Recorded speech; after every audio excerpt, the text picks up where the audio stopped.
거룩하게 살기 잭 푸닌. 성령론과 아울러 아래의 성화론 역시 신학적으로 많은 논란이 있습니다.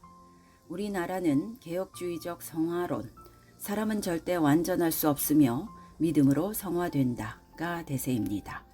그런데 아래 푸닌의 성화론은 웨슬리의 성화론에 가깝습니다. 우리는 두 측면 다 받아들이면 됩니다.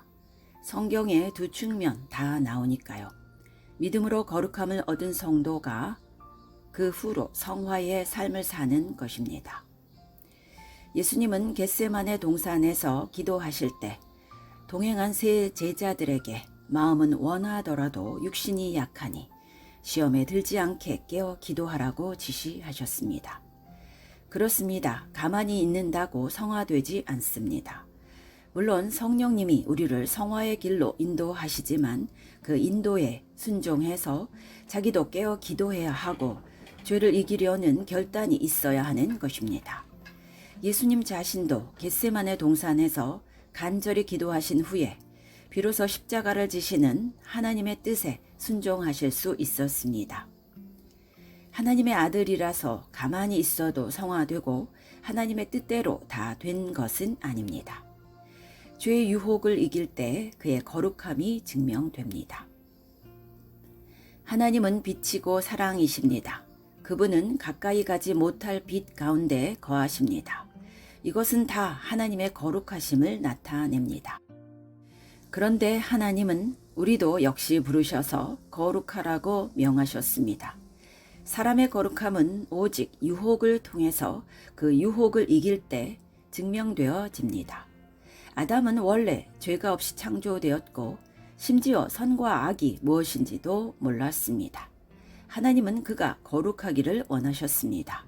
이런 이유로 하나님은 그가 시험, 유혹을 받도록 허락하셨습니다. 선과 악을 알게 하는 나무는 하나님에 의해 창조되었고 그것 자체로는 나쁜 게 아닙니다. 그 나무는 하나님이 보시기에 좋았더라고 하셨을 때, 즉 여섯째 날 그 나무도 거기에 포함되어 있었습니다. 왜 선악과를 만드신 것이 하나님 보시기에 좋았느냐 하면 그것은 아담이 거룩하게 되는 도구가 되었기 때문입니다. 그가 그 선악과의 시험을 이기는 동안에는요. 선악과는 신자들이 싫어합니다. 왜 그딴 것을 만들어 두셔가지고 이렇게 불평합니다. 그렇지 않습니다. 선악과의 유혹을 승리할 경우 그것은 아담을 거룩하다고 증명해주는 도구가 되었습니다. 그래서 성경은 말씀합니다. 너희가 여러 가지 시험을 당할 때는 온전히 기쁘게 여기라. 왜냐하면 시험, 유혹을 포함한 포괄적 개념인 시험은 하나님의 거룩하심에 참여할 수 있는 기회가 되기 때문입니다. 히브리서 12장 10절 저희는 잠시 자기의 뜻대로 우리를 징계하였거니와 오직 하나님은 우리의 유익을 위하여 그의 거룩하심에 참여케 하시느니라. 그래서 온전하고 구비하여 조금도 부족함이 없게 되는 것입니다. 즉 거룩하게 되는 것이죠. 예수님은 100% 인간으로서 거룩함의 본을 보여주셨습니다. 우리가 예수님의 거룩하심을 살펴볼 때 만약 예수님의 거룩하심을 본성적으로 타고나셨다면 그분은 우리의 본이 될 수 없습니다. 근본이 아예 다르니까요. 그러나 성경은 그분은 모든 일에 우리와 같이 되셨고 우리처럼 유혹을 받으셨지만 죄는 짓지 않으셨다고 말씀합니다. 그러므로 저가 범사에 형제들과 같이 되심이 마땅하도다. 모든 일에 우리와 한결같이 시험을 받은 자로 돼 죄는 없으시니라. 예수님은 우리보다 앞서 달려가신 분이십니다. 선구자로서 본을 보이시며 먼저 그 거룩한 삶의 길을 가셨다는 뜻입니다. 인간도 이렇게 거룩하게 살 수 있다는 길을 닦아 놓으신 셈입니다. 그래서 우리도 그 예수님이 가신 길을 뒤따라 갈 수 있습니다. 예수님이 나를 따르라고 말씀하신 것은 인성을 가진 내가 살았던 그 거룩한 길을 너희도 따르라는 뜻입니다. 그리고 우리 신자들은 우리 앞서 달려가신 예수님을 늘 바라보아야 하며 우리도 인내하며 그렇게 성화의 길을 달릴 수 있다는 것입니다. 물론 지치는 일도 있고 낙심하는 일도 있지만 그걸 이기고 달리라는 것입니다. 예수님은 인간이 당할 수 있는 모든 시험을 다 참으셨습니다. 모든 면에서 우리와 한결같이 시험을 당하셨다고 히브리서 4장 15절은 분명히 나옵니다. 그 말씀이 우리에게 용기를 줍니다. 예수님이 무슨 신성을 가지시고 그런 모든 시험을 이기신 게 아니란 말입니다. 예수님은 우리와 같은 인성을 가지시고 성령의 도우심을 입어서 그 모든 유혹, 시험을 이기셨습니다.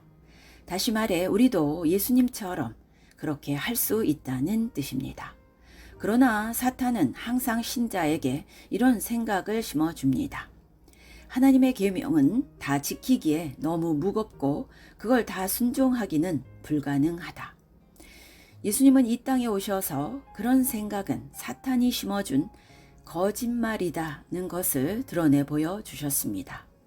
그러므로 우리는 우리가 시험에 져서 죄를 짓게 될 때 변명할 수 없는 것입니다.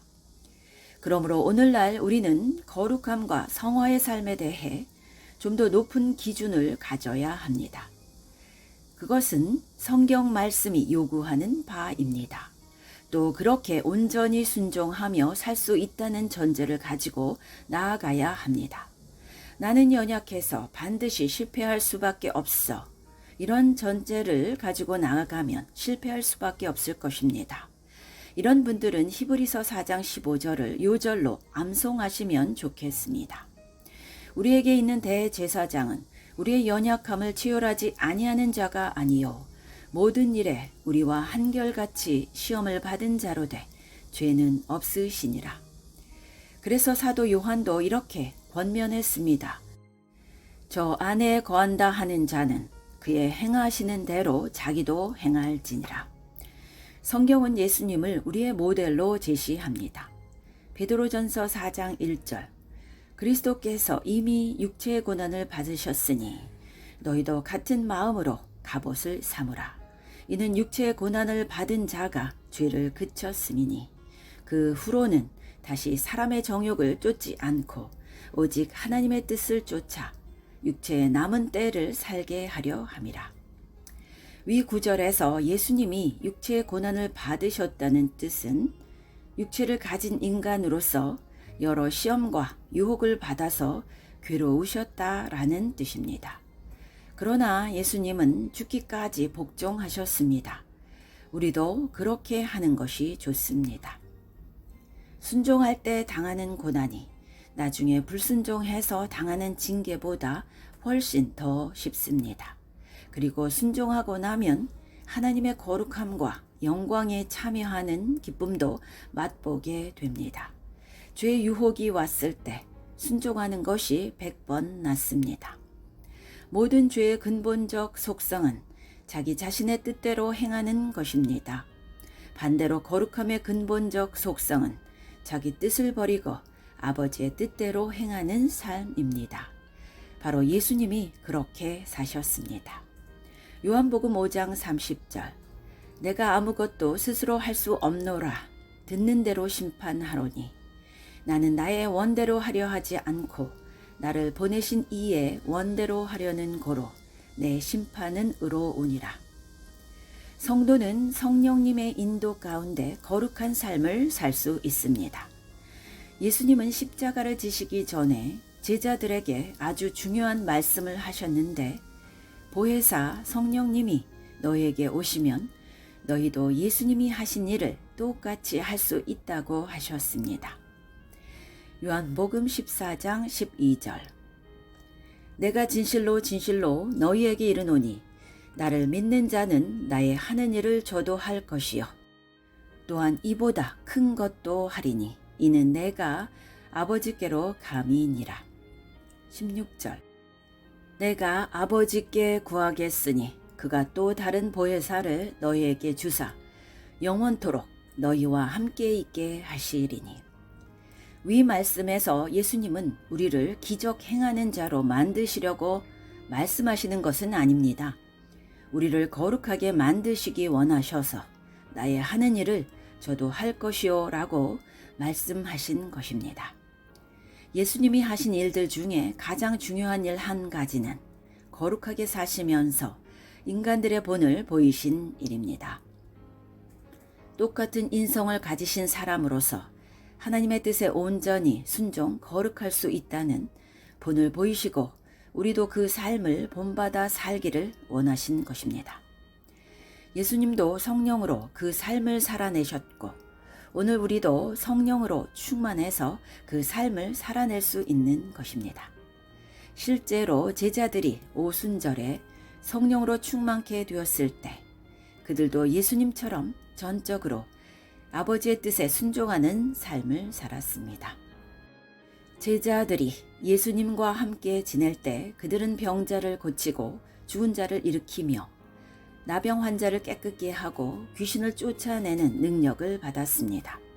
그러나 아직 죄를 이기는 능력은 받지 못했었습니다. 그래서 그들은 오순절에 성령으로 충만케 되는 때까지 기다려야 했습니다. 병 고치고 귀신 쫓아내는 것도 능력이지만 더 큰 능력은 성령의 충만함으로 죄를 이기는 능력입니다. 성령의 충만을 받으면 예수님이 하신 일을 우리도 똑같이 하게 됩니다. 다시 말하면 하나님의 뜻을 행하는 사람이 된다는 것입니다. 이것이 바로 구약 시대의 성도들이 받지 못한 신약의 새 언약 가운데 사는 성도들이 얻게 된 놀라운 특권입니다. 성령의 능력을 받아서 아버지의 뜻, 거룩 순종을 행하는 일 말입니다.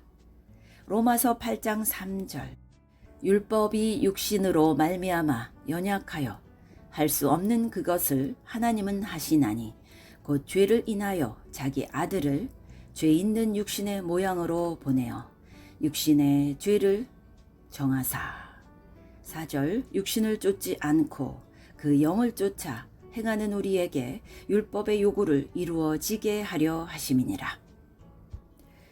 우리에게 중요한 것은 그래서 예수님이 우리도 역시 죄의 유혹을 극복하고 이기는 길을 예수님이 우리를 위해 열어놓으셨다는 것입니다. 예수님이 우리 앞에 열어놓으신 길은 새롭고 산 길로 불립니다. 히브리서 10장 19절 그러므로 형제들아 우리가 예수의 피를 힘입어 성소에 들어갈 담력을 얻었나니 그 길은 우리를 위하여 휘장 가운데로 열어놓으신 새롭고 산 길이요 휘장은 곧 저의 육체니라. 휘장 가운데 즉 지성소는 성소 중에서 가장 거룩한 장소요 하나님의 영광이 머무시는 곳입니다. 예수님이 휘장을 찢으시고 그 길을 열어 놓으셨다는 뜻은 우리 제자들도 지성소 안에 하나님의 거룩하심을 참여할 수 있다는 뜻입니다. 예수님은 앞서 그 거룩한 지성소로 들어가셨습니다. 이제는 우리가 예수님을 뒤따라 거기로 들어가게 된 것입니다. 그래서 지금 우리는 예수님의 본을 바라보며 거룩함의 경주를 달리고 있는 것입니다. 예수님이 이미 휘장을 찢으셨기 때문에 우리가 휘장을 또 찢을 필요는 없습니다. 다만 우리는 예수님을 뒤따라 이미 열어놓으신 그 길로 가기만 하면 되는데 다시 말하면 그것은 십자가를 지신 주님을 뒤따라 자기 십자가를 지고 주님을 따르는 것입니다. 자기 십자가를 진다는 말은 자기 육체의 정과 욕심을 십자가에 못 박는 것을 뜻합니다. 그래서 우리는 휘장 가운데로 하나님의 지성소로 들어가는 특권을 얻게 됩니다.